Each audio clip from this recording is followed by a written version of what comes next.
And now on to our program.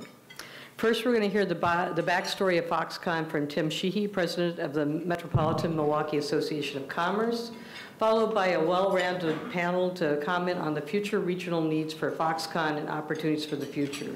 The panel will be moderated by Dr. Michael Lovell, President of Marquette University, and will include Dr. Vicki Martin, President of MATC, Earl Buford, President and CEO of Employ Milwaukee, Paul Deckert, Waukesha County Board Chairman, and Rob Pinkin, President of the Public Policy Forum. Dr. Lovell and panelists, you can feel free to come up to the stage once Tim is done with his remarks. And now it's my honor to introduce Tim. Tim is the president of the MMAC. It serves as an advocate for member businesses which employ more than 300,000 people in the greater Milwaukee area. The association is led by a diverse board of 60 in the region's leading CEOs and business owners from Milwaukee, Ozaukee, Waukesha, and Washington counties. Prior to being named president in 1993, Tim served in various capacities with the association in governmental affairs and economic development. He currently serves on the board of 2 of the subsidiaries, the Regional Center LLC and the Milwaukee Development Corp. Tim worked as a legislative assistant to U.S. Representative Sensenbrenner in Washington, D.C., and is a past recipient of a Lyndon Baines Johnson Congressional Internship. He's a Ford Foundation Fellow on Regional Sustainable Development, a graduate of the Institute of Organizational Management, and a certified Chamber of Commerce executive. He's a graduate of the University of Wisconsin at Madison with a BS in political science, and he was a member of the UW varsity baseball team. He currently serves as chairman of Milwaukee Economic Development Corp., Rocket Ship Charter Schools, and Techstar Holdings. He also serves on the board of directors for Summerfest as treasurer.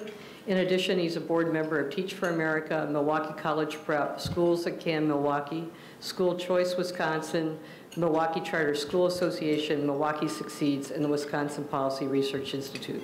He formerly served as chairman of the American Chamber of Commerce Executives. Please join me in welcoming Tim.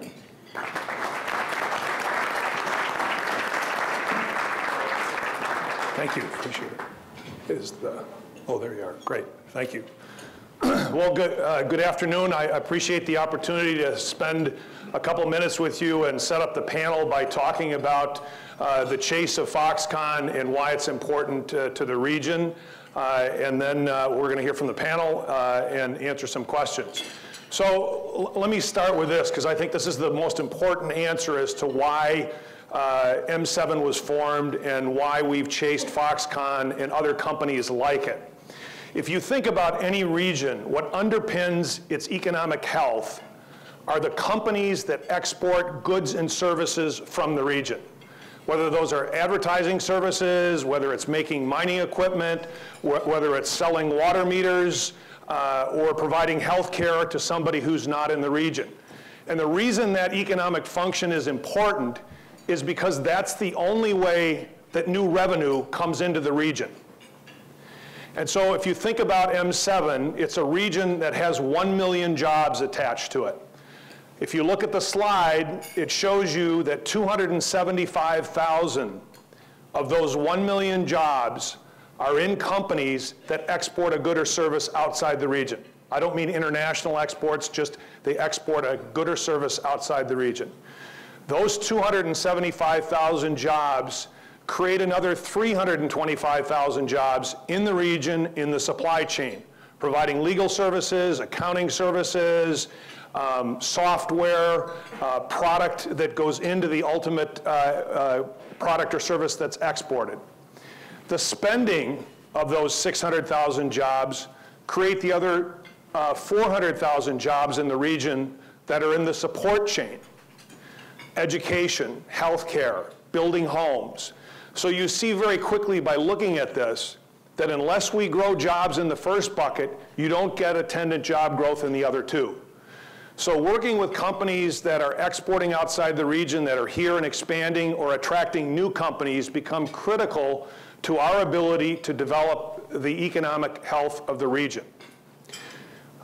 Rich mentioned this earlier. When we think about Foxconn, you want to put it in these terms, the chase for the fox started in 2004. This is a quote from Dennis Kester, who was our chair, and at the time worked very closely with GMC as a partner to start M7.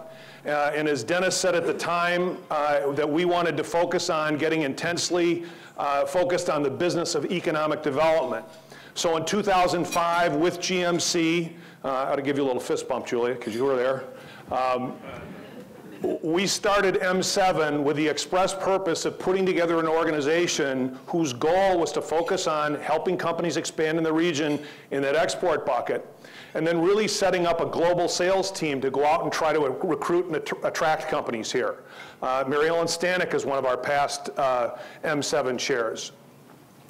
That activity and building that activity from 2005 forward is what gave us the team, the resources, and quite frankly, the opportunity to go after companies like Foxconn. There's a quote that I use in our office all the time from Thomas Edison, who said that vision without execution is hallucination. And we don't want to sit around and hallucinate, we want to execute. So if you look at M7 since its inception, you can see the last 5-year campaign resulted in about $350 million in payroll, a little over 7,000 new jobs, and 42 projects that we worked on. Now these were companies that were going to expand in the region, or were being recruited by another state, or companies where we had to compete with other states to get the investment. We're not out clipping the newspaper and sticking it up on a map. And so these are active projects that we worked on. Now what's impressive, and again, due a lot to the size of Foxconn, is look at the 2-year campaign, the 2 years into this next 5-year campaign that we're in. The millions have turned into billions. That's an estimated payroll of over $1 billion, about $10.5 billion in capital investment, and over 18,000 new direct jobs. And so this has been an opportunity for us to hunt for bigger companies as we built up our ability to deliver companies to the region from the perspective of M7. Now, I'm getting to my punchline here quickly, but I just want you to recognize that Foxconn isn't everything. We haven't built M7 for 10 years to go after Foxconn. It was less than a year ago, we sent a team to Germany to talk to the owners of a company called Haribo, which quite frankly I'd never heard of. It's a privately held company, about $7 or $8 billion in revenue, but they make the gummy bears, the world famous gummy bears that everybody knows. They were looking to open their first US manufacturing plant. And so we got in early, made a pitch. We just had a team that was there last week and announced a couple months ago, this was the largest foreign direct investment in Wisconsin history. Over 500,000 square feet, 400 new jobs, average comp of about $56,000 a year. I'm pretty confident after last week's visit in Bonn, Germany, that this plant will be 80% capacity before it opens. So that was a significant win and an example of what we've been doing over the last decade. There's the US CEO here talking about their production plans here in the metro area. So Foxconn, again, I talked about a chase that's been 10 years in the making, but the ability to put together a team in a region that acted as one region was critically important to this opportunity. This is the largest foreign direct investment in US history. And so making sure that we had a team that could react as fast as Foxconn worked. I see Julie Lee here. Julie worked on part of this deal, and she knows the pace at which the Foxconn team likes to work. So the ability to assemble land, the ability to get our transportation in a row, the ability to communicate to them that we could deliver the workforce they're looking for, the ability to put the incentive package, all came into our ability to win this opportunity. And it was an opportunity. You can see here the project, when we first came across it, did not have a corporate name attached to it. Like most of these projects, it has a pseudonym. This one was Flying Eagle. So Flying Eagle was a blind RFP. It came in concert with a visit the governor made to the White House.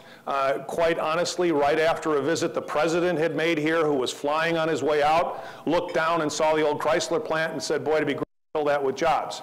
As luck would have it, Reince Priebus would happen to be on the plane with him, and when the Foxconn folks came in and the president said, hey, I got an idea for you, why don't you look at southeastern Wisconsin? Paul Ryan and the governor were able to pick that up pretty quickly, and we were able to transfer this blind RFP and the connection with the president into a meeting in the White House, and then thanks to Northwestern Mutual and their corporate aircraft, we were able to get the governor. He was the first governor we were able to get to Osaka in front of Chairman Terry Goh. He made quite an impression, and from there, things really moved. We had a White House announcement and an announcement back here at the Milwaukee Art Museum. Site selection picked up. I can't tell you everybody in Racine or Kenosha is happy with the land they have to give up, but it was going for about $7,000 an acre, and it sold for between $50,000 and $60,000 an acre. So they can plant happiness somewhere else. The legislative package, which I'll admit was controversial, very creative, the largest of its kind, was critical to doing this. And then timing is everything, Julia, with your meeting today on Friday. Foxconn signed the contract with WEDC. They still have to negotiate with Racine on some of the land down there. This will give you an idea of the footprint of Foxconn as we talk about its impact. Unbelievably, I don't know if there's any media here today, I don't know how to escape the papers, but in talking to Chairman Goh on Friday down there, we were operating on the fact that this would be a $10 billion capital investment, 20 million square feet, which is 20 times the Amazon facility down there. And he said on Friday it's now going to be 32 million square feet. Which is 15 Lambeau Fields if you're keeping track of the governor's analogy of how big this is. So that's incredible. 10,000 people a year to build this over the 4 or 5 years it's going to take to build it. 13,500 people they're supposed to hire, another 22,000 in the supply chain buckets that I talked about in terms of spinning off. So this has the opportunity to have a tremendous impact on the region's economy. Take a look at that picture because it's not going to look like that much longer. By about spring, it's going to start to look markedly different. So this is an incredible opportunity for the region. This gives you a sense of how big. These are the top communities for tech jobs in growth over the last 2 years. Foxconn alone puts us about 4th or 5th on that list. So it really starts to have a dramatic impact on our workforce development, our education, but I think most importantly will help to start recruiting people here for the opportunity to go to work with Foxconn. These pictures don't do the technology justice, but what we're looking at here is a new technology that's not in the US. It's an 8K 5G technology. In simple terms, because I'm not sure I understand the depth of the technology, it's like 3D without glasses. If you want to know how they found Tom Brady's jersey, it was 8K 5G technology that had facial recognition that picked out the guy who took Brady's jersey out of his locker. And so this has applications in homeland security. You can put this in place and get facial recognition for everybody in Lambeau Field in about 10 minutes.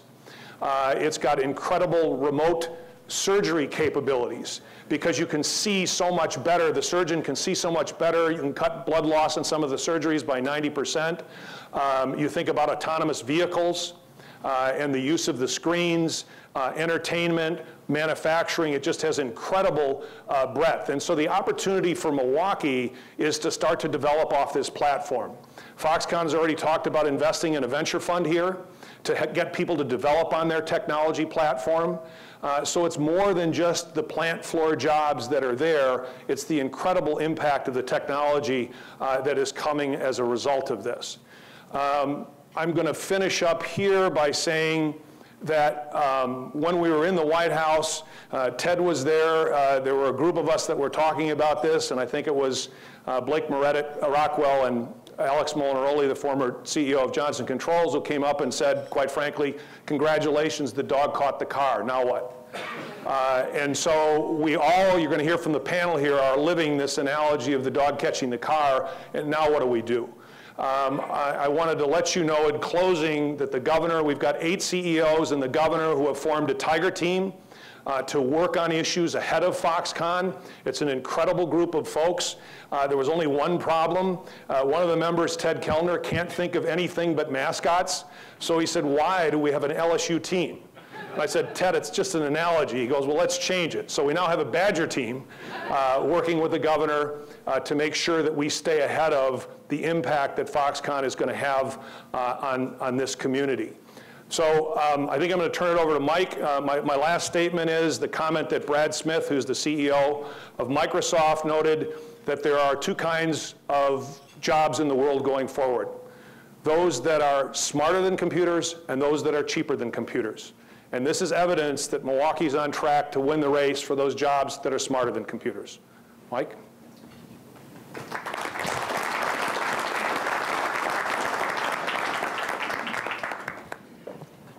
Time okay? Okay.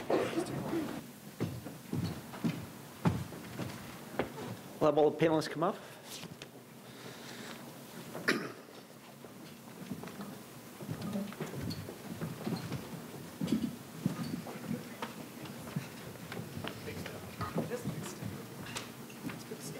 Yeah, great.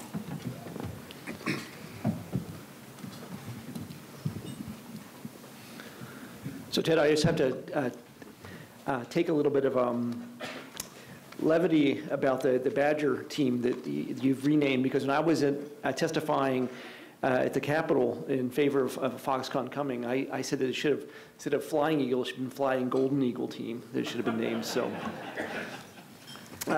Well, first I want to welcome all the panelists and thank you for your participation today. And I think maybe the best way we could just start out, so all of you have, so everyone here in the room has a better idea about your organizations, maybe talk a little bit about yourself, who you represent, and how you work with economic development, particularly maybe related to Foxconn. Earl, why don't you start, and we'll just go down the line. Oh. Yeah. Good afternoon, everyone. Earl Buford, Employ Milwaukee. Can you hear me okay in the back? Good. I'm not the largest talker, so I'm going to make sure that you hear that. So Employ Milwaukee, we're the local workforce development board. For those of you who understand that, great, thank you, because most of this country does not understand what a workforce board is. So it helps to have a room that's open to it. That's why I checked. Okay. How's that? Is that better? Thank you. My friend back, thank you for the thumbs up. So I run what's known as Employ Milwaukee, or Workforce Development Board number 2. There are 11 workforce boards across the state of Wisconsin, about 1,800 across the country. So basically, we are the public workforce as Employ Milwaukee, or Workforce Development Board number 2. There are 11 workforce boards across the state of Wisconsin, about 1,800 across the country. So basically, we are the public workforce system as authorized by the Department of Labor and Congressional Act known as the Workforce Innovation Opportunities Act. Our role as a workforce board is basically a convener and a response to economic development and a funder. So we are probably one of the larger public funders in the area. We're about a $20 million workforce board, of which about $8 million of that comes from the federal act that I mentioned earlier. In the M7 region, there are 2 other boards, and Paul Decker, my friend, represents one of the boards, Waukesha, Washington, and our friends in the southeast, Racine, Kenosha, and Walworth are the 3rd board. And together, we make up the Regional Workforce Alliance. So what that means for this room is, while we're governed by boundaries, we are breaking down those boundaries together to make sure we're a more efficient public workforce system, connecting people and talent to jobs that have been identified. I'm really excited about that. In addition to that, about 2 years ago, I formed a group of other workforce boards throughout the Midwest region called the Midwest Urban Strategies, which is about 12 workforce boards in the largest Midwest urban workforce cities, as far west as Kansas City and St. Louis, as far east as the 3 Cs of Ohio, Columbus, Cincinnati, and Cleveland.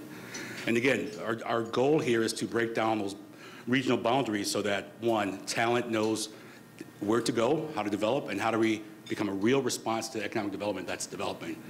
So one of the first calls I received when this Foxconn thing started was from my friends at the Wichita Workforce Board.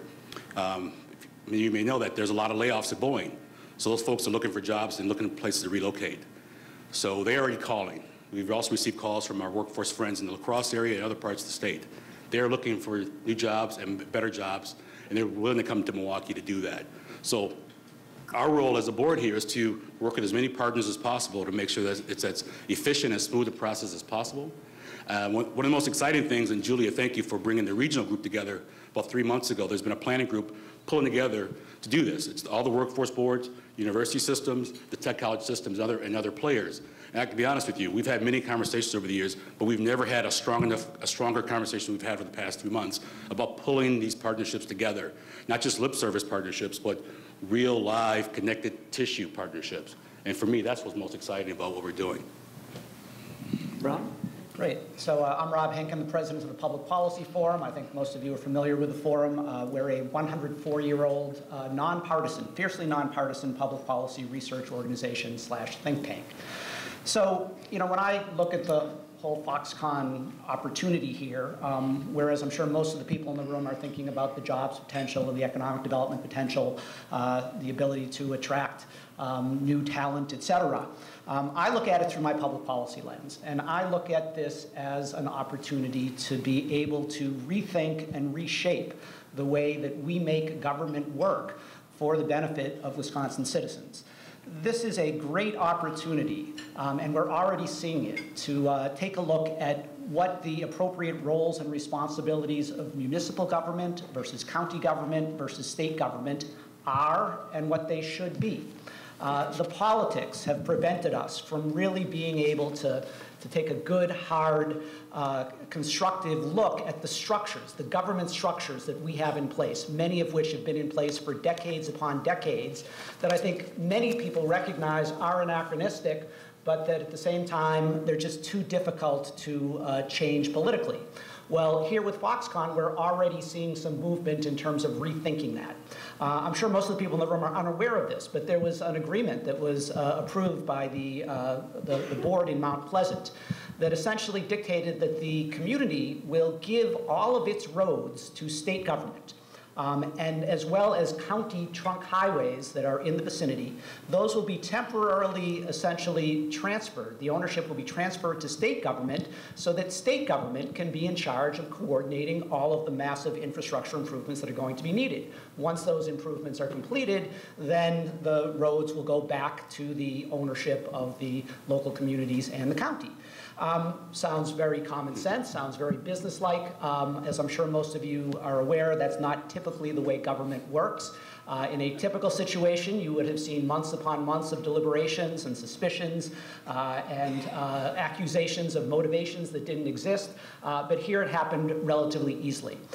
So I'll stop there, but I think this really is a tremendous opportunity to rethink the way we see our government roles and to make government work better collectively. Well, good afternoon. I'm Vicki Martin. I'm president of Milwaukee Area Technical College. There are a total of 16 technical colleges in the state, and basically we just divide up the map. And so we have all of Milwaukee County and most of Ozaukee County in our district that we serve. So we serve over 1 million, obviously, in our district. And even though Gateway's district, of course, that's where Foxconn will be, the size and scope of this is so large that it became clear that we needed to reach out and really work between our institutions, both Waukesha County Tech and Gateway and Milwaukee. Each of us really, through state statute, our focus is on workforce development. We have occupational courses and programs that are specifically designed to meet the workforce needs of our district. And so it goes without saying that when we have new employers moving in and our current employers who need us desperately right now as well, that's really what we are to do. We are to come in and either look at their current workforce and get them up to the level they need to be at, or to re-look at our curriculum and revise it in a way that really meets the needs. As you can imagine, the world's changing so quickly and curriculums are changing so quickly. We have advisory committees. We have over 1,000 members who serve from our business community, who serve on our advisory committees in our different program areas to ensure that we are up to date and to make sure that we have the right equipment, software, and so forth. What we found with this, of course, is that we had just updated our curriculum, for example, in mechatronics and some of the other areas, IT, cloud, computing, digital technology, and we found that we needed to do some more. And so we collectively worked with our 2-year and our 4-year partners in our region, in the M7 region. And I have to tell you, it's been really a catalyst for us to really move much more quickly than we had before. Before the recession, we had heard that there was a looming workforce shortage, and of course, when the recession hit, we backed off a little bit on that, and now it's come back full force. And when you have additional companies coming in, and we're looking to bringing in even more, we have to come up with those strategies together to figure out exactly what we need to do. So we have come up with a number of strategies. We have worked together, but this is really going to take all of us working together to do that. Good afternoon. I'm Paul Decker. I serve as chairman of the Waukesha County Board of Supervisors. That is that county just west of here. A lot of people in the room may not know Waukesha County now has 400,000 people and continues to grow. That has changed the dynamics of our region. I'm a native son of the region. I grew up in Port Washington. My background is international business. Excuse me. I was on the other end of this for many years, where I was involved. We were based out of London and opening up plants in other parts of the world.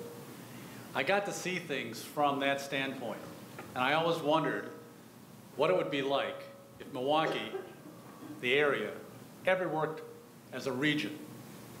Because when I looked at who we were competing with worldwide, and even across the country, I looked and thought, this area has all the resources of any other area of the world.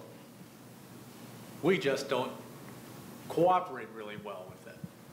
We come from a background where we swim in our lanes really well. I know, Rich Musin, we've talked about this many times.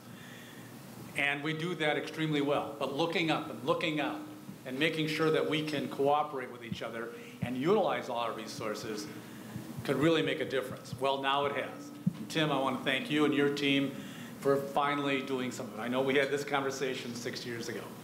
I came on the county board very reluctantly. When I was first asked by Dan Varakis about running, I said no. And then I became a county board supervisor.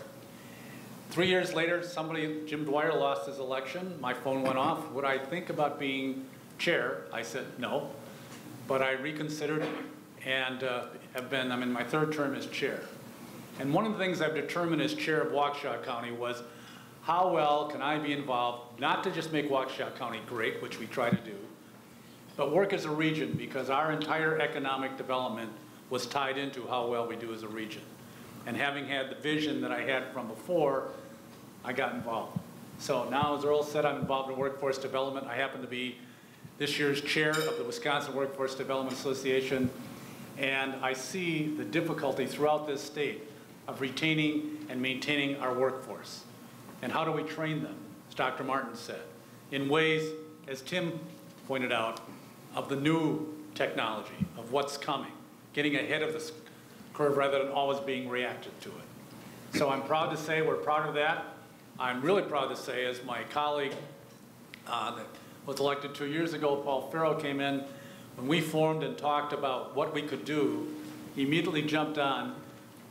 We think we made M7 stronger. We feel we've made the region stronger, and we look forward to working with everyone to making not just Milwaukee region, but the state of Wisconsin, what it can really be. And that is one of the strongest economic development, because it is one of the best places to live. Having lived and traveled a lot of other places, if you haven't done it, folks, you don't know what you've got here. Well, thank you all. I'm going to direct the first question to Vicki, and Tim mentioned a couple of numbers that have come out from the Manpower study about the 13,000 jobs that'll be generated by Foxconn, but then the other 22,000 or so, then the whole supply chain, if you add those up, we're talking about 35,000 new jobs in the region.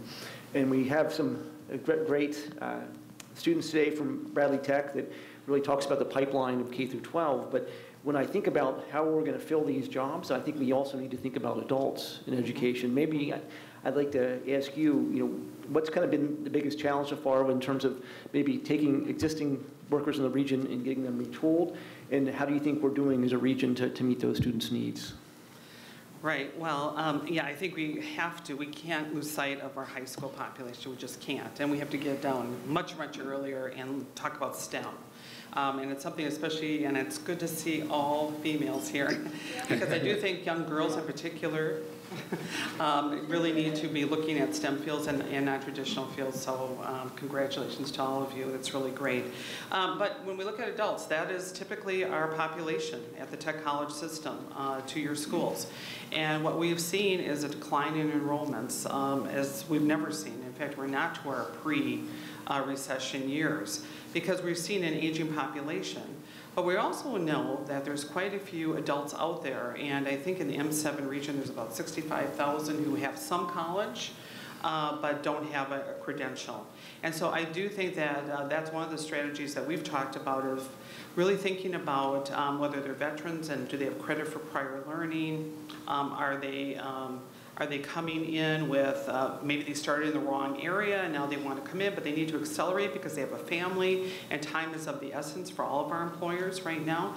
So we're looking at accelerated models. I see my friend Dr. Moni here in terms of engineering. And so how do we build that pipeline all the way from high school to the 2-year to the 4-year?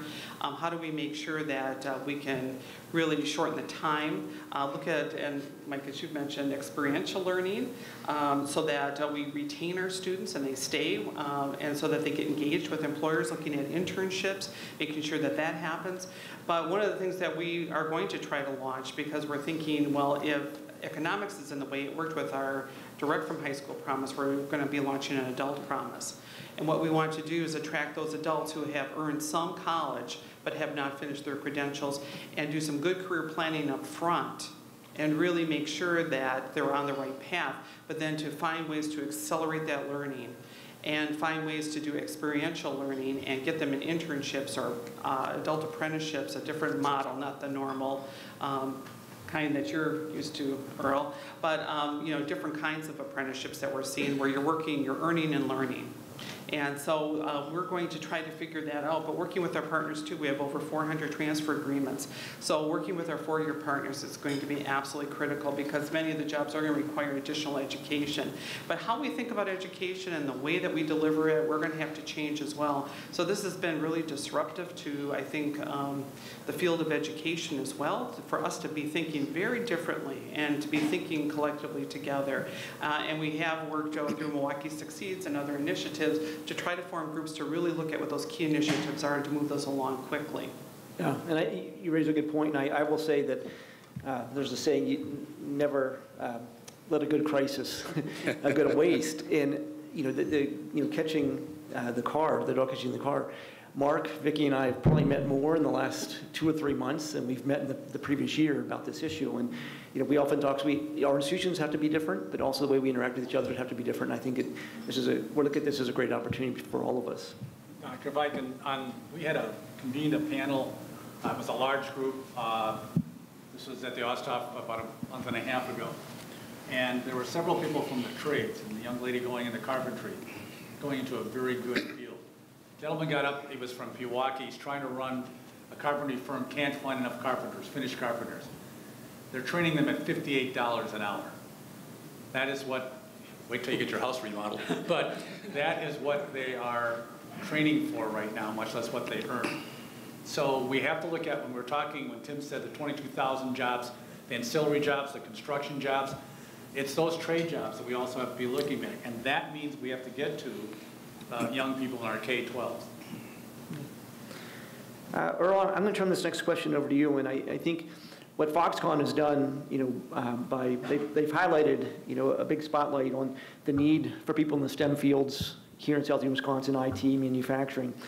But we also know that there are more people going to be leaving the workforce than coming in the future of the next couple of decades. And so there's also talent and skills needed across other sectors, such as healthcare. We heard about construction, financial services, hospitality. We can go on and on. You know, as a region, how do we continue to focus on the diverse needs of the region to drive economic success for all, and not just this, and maybe what Foxconn's highlighted. And I think your Boeing example is certainly intriguing to hear about. You know.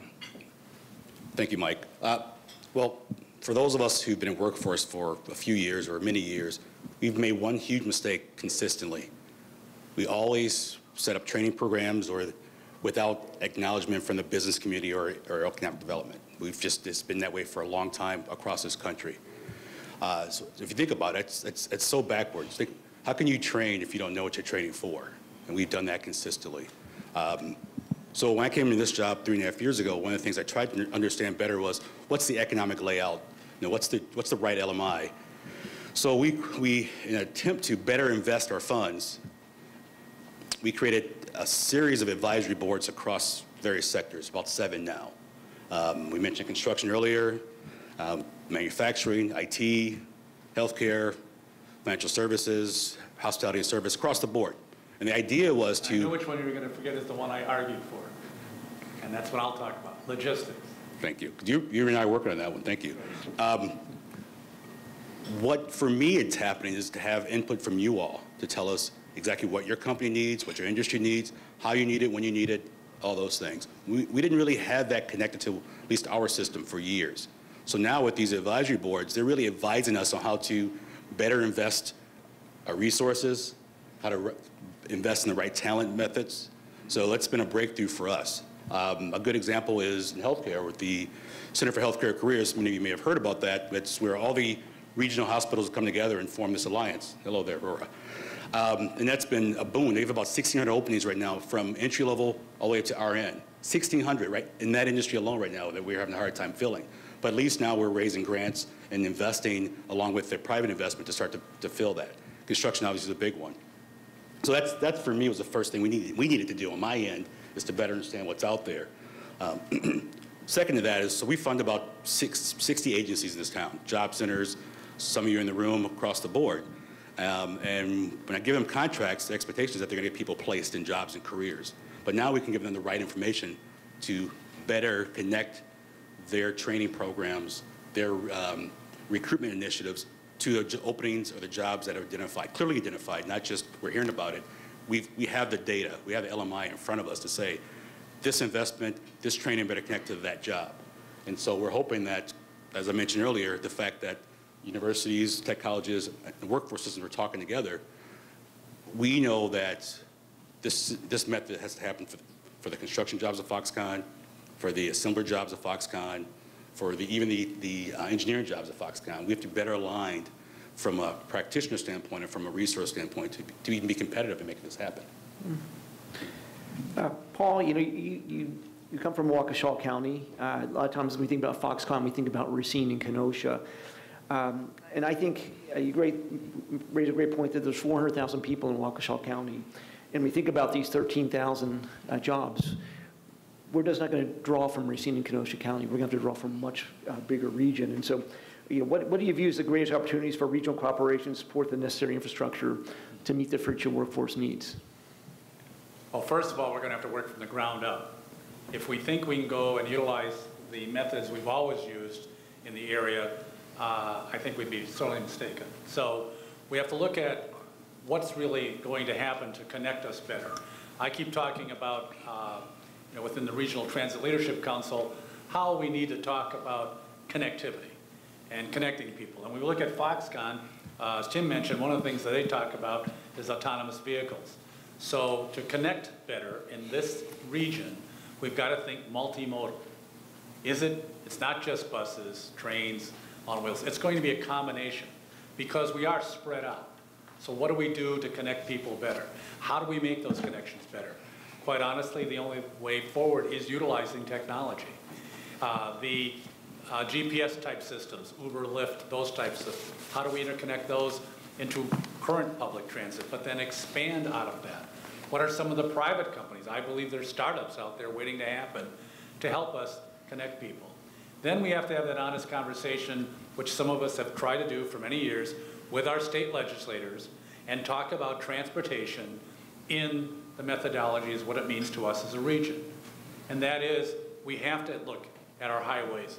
We have to look at our infrastructure that we widen it, not just in Racine County, but throughout the region, so that we don't have a bottleneck.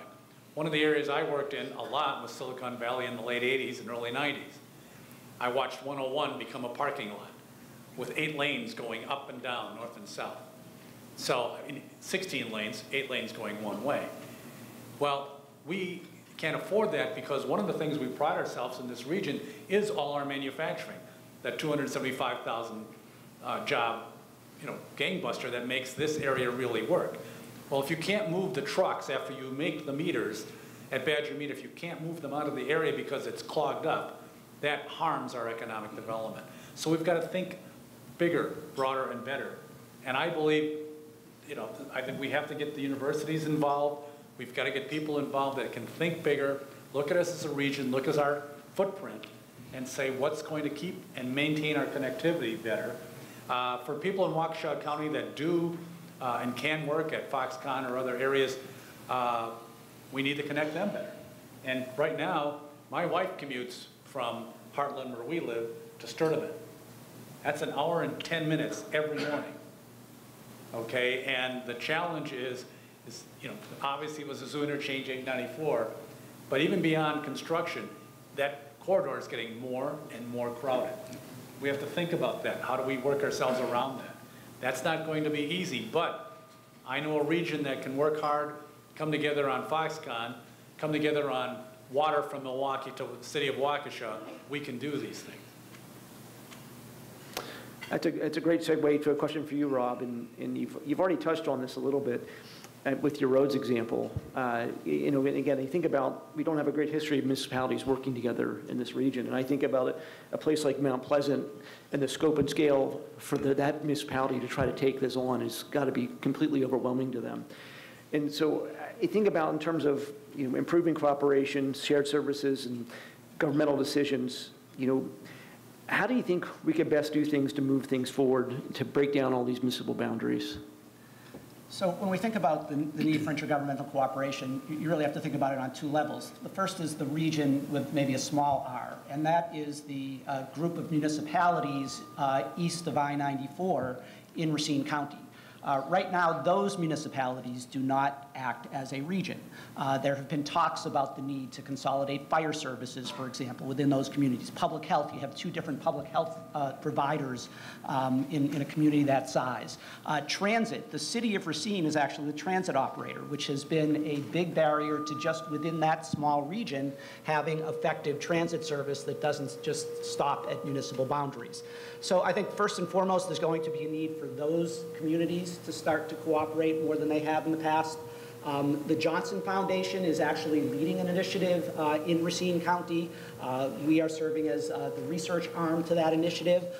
Those community leaders were already meeting prior to Foxconn. Those meetings have now escalated. So I think there's a lot of hope there. When we next think about the other level, it's the broader region. And interestingly, this isn't just the typical, when we think of Kenosha, Racine, Milwaukee cooperating on transit, but perhaps there's a need for cooperation with Northern Illinois. I think transit is the foremost example of a public policy issue where it makes sense to look at it regionally. And that's not so that one community can tax people from another community to pay for their transit service. It's because when you're going to plan effective transit service, it needs to be done without regard for county boundaries or municipal boundaries, but you need to design service that's going to work to get people across the region to where they need to go. And so that needs to be done at a regional level, in this case, depending on the extent to which we're going to be leading on Northern Illinois to supply workers to Foxconn and to the, hopefully all the business is going to sprout out around it. There may even be a need for state regional cooperation between Wisconsin and Illinois. So I think, again, the opportunities are limitless, but this isn't going to work unless we do see a sort of a new attitude in terms of the way we look at providing these services, and that new attitude has to be that we're all working together, we're not sticking in our fiefdoms, and we're considering about how to pay for these things on a regional level as opposed to on a municipal level. So we're going to turn it over to questions from the audience in a second here, but I did want to pose one question for all of you. Maybe you can start with everyone good on an answer. There's so many moving parts. This is a huge and overwhelming opportunity for us. And a lot of times, when you have such a big thing in front of you, you're not sure exactly where to go first. And so maybe I would like to pose to all of you is where should we put our energy, first in trying to address, in terms of short-term work to helping meet the needs that are right in front of us. Earl, you want to talk about that one? Sure. Well, I think, so the first 32 jobs were posted on Indeed for Foxconn. and 30 of those 32 required at least an associate's degree. So that tells us right there what we need to focus on. I mean, I think it's right in front of us. Again, I made the point earlier that I'm excited that you and the others are talking consistently, because that's the issue right there, is how do we prepare for those jobs that are ready now or on the horizon, the higher level associate's and bachelor's degree programs.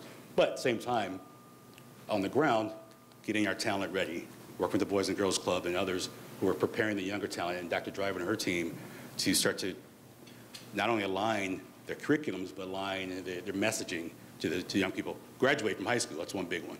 I think we can all agree to that. You graduate from high school, you're on a pretty good footing on the supply side. So I think that the jobs already identified are telling us what we have to do. So that's a message I made earlier. So I think it's a pretty clear roadmap. But again, not forgetting the talent and all the good things we're doing on the ground to start to prepare for this long road ahead of us, of filling these jobs, but also not losing the job openings that are already still open at the moment. You know, I mentioned earlier the healthcare piece. You know, we already know there's an issue on the manufacturing side. We've got an abundance of construction jobs. I can go down the line. There's a lot of jobs and careers that are open right now that we have to prepare for today, and of course prepare for tomorrow what's in front of us. Rob? Well, I guess your question is about what do we need to do for the short term? Focus our energy first in the short term. What should we be thinking about right now? Again, to me, we need to immediately think about, as you alluded to in your previous question, Mike, the burden that's going to be on the village of Mount Pleasant to suddenly be able to gear up to provide services ranging from public safety, which is fire and police, to public health, to public works, et cetera. This is something that community can't do on its own. Already, again, there's been some good examples of cooperation where the state is not only providing resources, but providing expertise. But I think the time, immediately there should be consideration as to the extent to which certain services now need to be actually folded up to the county level. I think fire is a perfect example of that, and where there is certainly a need for fire and rescue that could be done on a regional basis. Mount Pleasant can't do this all on its own, so there needs to be some immediate help there. Vicki? Well, I guess in addition to what I've heard already, which is really, really good, I would say that first, the thing that we've already done that we probably aren't even aware of is that we've already built that collaboration that we talked about earlier. We've already built those partnerships. I can talk about M-Cubed, for example, with my partner, Dr. Driver and Dr. Money. I can talk about Milwaukee 60s. I can talk about M7. Just to show you, we met with the city colleges and met with the chancellor, and I said, geez, we have this opportunity, maybe we could work together, and it was such a foreign concept. It's like, we could work together, like across state lines. Why would we do that for you when, you know, we have our own needs? And it was like, and I think that the difference is we come to the table saying, you know what? This is really important. We have a common vision, we have a common goal, and we're all going to come together, and we're going to be catalyzed around these opportunities and these, as you said, a crisis. But necessity is the mother of invention. And so I really believe that when we come together and we say what really has to happen, we listen carefully, that we will figure that out together as a community, as a region. It comes down to workforce, but one of the things we need to talk about is workforce development, not jobs. We are behind in this region already. We did a macro just in Waukesha County. We have a need for 1,912. Surprising how you know these numbers. 1,912 engineers, four-year engineers right now. Each one of those engineers at the companies that they would hire them, there'd be at least 3 to 4 other people that they support. So that's what we have opening right now. And I know if you multiply that out by the M7, that would exponentially grow. So workforce development, what are we doing there? I believe it is very firm that we have to work with our K-12s. Our entire education system has to become seamless quickly. We, to do the Badger team, we got to dig in and be quick. And that is, we cannot bicker, as Rob said, over artificial lines, because workforces move across lines very quickly. 124th Street is not the barrier to what we have to move people back and forth. Racine County, Walworth County, our melding as quickly as we can has to happen. We've got to give up on some of our old term methodologies that we've hung and clung to, and that is breaking ourselves up by zip codes as to where people live or where people work. We've got to get across and out of that. we don't have time for the things that hold us back. I'm so glad to see the girls here because honestly, the United States economy has grown extremely fast and well considering we've done it with one hand behind our back. It's only within the last 2 generations that we've begun to utilize women to the extent of what we can, and much less, we still have a large percentage of certain people not employed. Why is that? We can't keep affording that.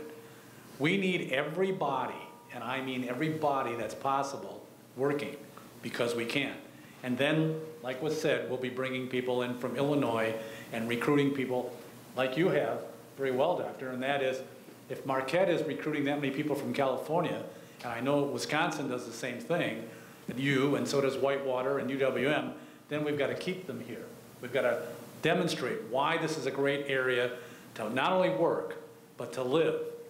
And that we are, as a region, growing and getting beyond our old world methodologies that held people back. I was at a couple of Scale Up Milwaukee, or Start Up Milwaukee events last week, and listening to some of the young people there about the excitement. The biggest thing is that they just want to know that there's opportunities. They can go learn at one place, start their own job in another.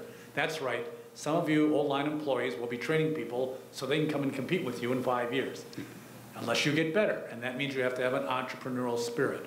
So throughout our workforce development, we need to look at what are we doing to build the future of this area. And it's not just for Foxconn. Foxconn is nice, but Foxconn gives us the chance to really talk about this and put a spotlight on what our overall needs are. Well, thanks. We do have time for a couple of questions if anybody wants to offer something. Good. Here. Or you have Mike. Yeah. Milwaukee had been a great industrial city for a long time, and we lost a lot of jobs and a lot of industries over the last 30, 40 years. This is an opportunity to put some of those people, hopefully, back to work. Because when you drive through the city of Milwaukee, you realize how many people do not have jobs and are frankly living hand to mouth. So I'm wondering how this can be used as an opportunity to get some of those people educated in various jobs up the chain. Maybe Vicki and Earl, you'll be the best people to answer this, because again, if we don't utilize this opportunity to change the city of Milwaukee, particularly areas that have seen better times, I think we're missing a great chance. Right, so one of my hopes is that we do more competency-based training, and the reason that has importance is that we don't have to worry so much about transfer of whatever. We can really look at what people are learning. So when Earl offers some kind of learning, and it's not always us, that we can at least take those credits and use them, but we've got to bring people in for training, right? So one of the things that we're doing with the Stella Promise, we're going out and we're hitting every faith-based organization, we're hitting every grocery store, we're hitting every area that we can to start attracting people to say, you have an opportunity to come back to school. And we want you to have that opportunity for a much better life than you have right now. And so we're doing everything we can in our power with the lower tuition, or in this case, if they're qualified, and some of these folks, most of them probably will be if they're Pell eligible, that they can come back and that we will find new ways to take the learning that they already have and the education that they already have and use that so that it will be the catalyst that they need to change their lives and make it better. So we agree with you 100%. I'm sorry. A quick comment. Just one thing we also have not done well in the workforce is we have not done a good job recruiting the underemployed and connecting to the opportunities. So think about this. I always use this with my staff. If we go get the guy who's working at Menards, who's been working there for 6 months to a year, every day, knows how to go to work, help him get a better job, his job opens up. Then someone who hasn't worked can work in that job. We have not done a real ecosystem of workforce from a recruitment, connecting standpoint. So that's one thing we have to really focus on in a sophisticated way, is to get those folks to better jobs wherever they're at and their jobs open up. I mean, it sounds simple, but just it has not been done. So that's a real big focus, whether it's going to training, whether it's going to university, wherever it's the next step, we have to help them start to climb the ladder. We just haven't done that in a systematic way. Sounds simple, but it's not. But we have to start thinking that way. We also have to give people second and third chances. Okay, if they've been incarcerated and they've been through our programs, especially at the state level, we have a great state system now, training people to be welders, CNC. We have to get them back to work, and they come back to their communities. Yeah, I just would like to follow up real quickly. We have a Second Chance Pell, it's called, and we are the only the only college in the state of Wisconsin that has that, and that is free tuition and fees for those who are incarcerated. So we actually have a chance, not just in one area, but in all of our program areas, to actually educate students while they're in prison, and when they come out, then we can take them and give them all the job skills that they need, the soft skills that they need to go out and be employed. And not to sound like a broken record, but we also obviously need to think about how we're going to get those Central City Milwaukee residents who are most in need of employment out to these jobs in Racine County and the surrounding area. It's transit, but one of the sticking points has always been in this discussion is which community benefits, to the extent that you need one of two communities to pay for a bus line that's going to go from Central City Milwaukee out to Racine. Should that be paid for by Milwaukee County because it's serving Milwaukee residents going to Racine? Should it be paid for by Racine County because they need the workers to get to the jobs? Or should it be paid for by both? I would argue by both, and I would also argue that, again, viewing transit as a regional issue would help us get there. Okay. I think we have time for one more question. Yeah. Yes, actually, it's a comment and a question. For the last 15 years, our state and our region hasn't done much with transit. Rob, to your comments, you got there before I did. Paul, it's good to see you up there. That 124th wall was a big item for many years in our industry. We still are stuck in Madison, where they don't want to let southeastern Wisconsin decide what we should have for transit. We killed the KRM, if you remember. We killed the high-speed rail. We've emasculated the bus systems. How are we going to get these people to jobs? We've got great educational training facilities here, but they can sit in the inner city, and if they can't get to Racine, they're not going to get a check. MMAC, for a while, there was a generation that didn't believe in transit. You know it, and I know it. Actually, the Greater Milwaukee Committee fought on all these battles, but could not get the help of our industry in this area down here. The industry has to get behind this, and the political leaders in Madison, all the way up to the governor, have to realize the leadership has to be there to provide the funding for transit in a respectable way. You drive in I-94 now, and that project's going to be shoved back 10 years. You're going to be looking at Miller Park for the rest of your life on that freeway. It's horrible. And we've got it as a group and as a community. We, Waukesha and Madison, have to take charge, because if the three of us cannot run the legislature, we have a big problem. So it's all about transit in my mind. Okay. Mike, Yeah, go ahead, Tim. I think it's on. Maybe not. Doesn't matter. One quick answer to this, which shocked all of us. To Rob's point, we thought we were ahead of the curve with Foxconn. The state's going to take over the local trunks, fix them up, turn them back to the local municipality. To Gary's point, there's $230 million in the budget for I-94 South. So we thought we were well ahead of the game. We put this all in front of Foxconn, and we were all dumbstruck when they looked at us and said, "So where's the autonomous vehicle lane?"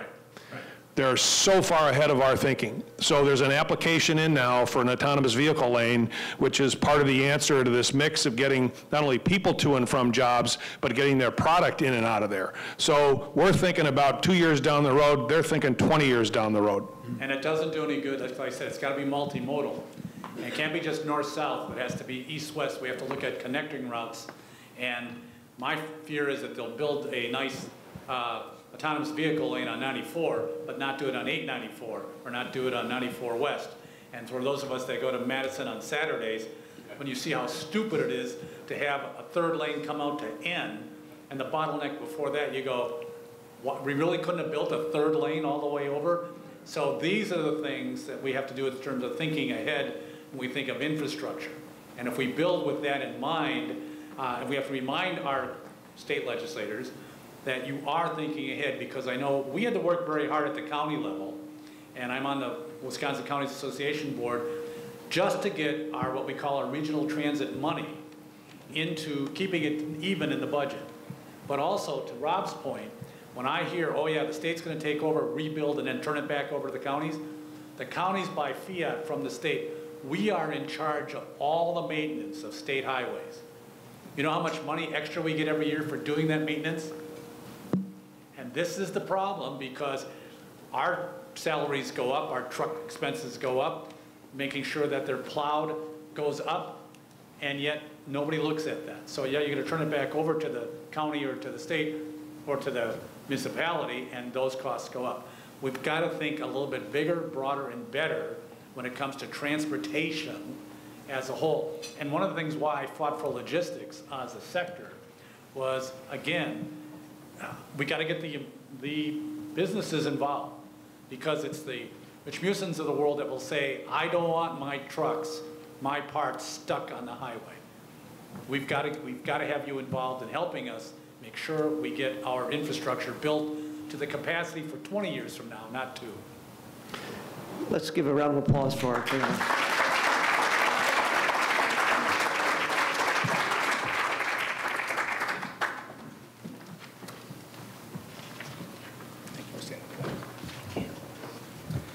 Well, I want to give one last thank you to all our speakers and special guests that have joined us today. We're really excited about the opportunities we have before us with Foxconn. There are many events coming up for our members to plug into, and I hope you're able to make some of them. A friendly reminder, we do not have a December meeting. Our next meeting is on January 8th, which is, of course, the 202nd anniversary of the Battle of New Orleans. Yes, the Battle of New Orleans in 1815. When General Andrew Jackson partnered with the pirate John Lafitte, and he defeated the British in a glorious battle. Unfortunately, they were not informed that the War of 1812 had actually ended 2 weeks earlier. Okay, well, you have all now been informed that our next meeting is January 8th, so there's no reason to miss it. We hope you'll be here. Thank you.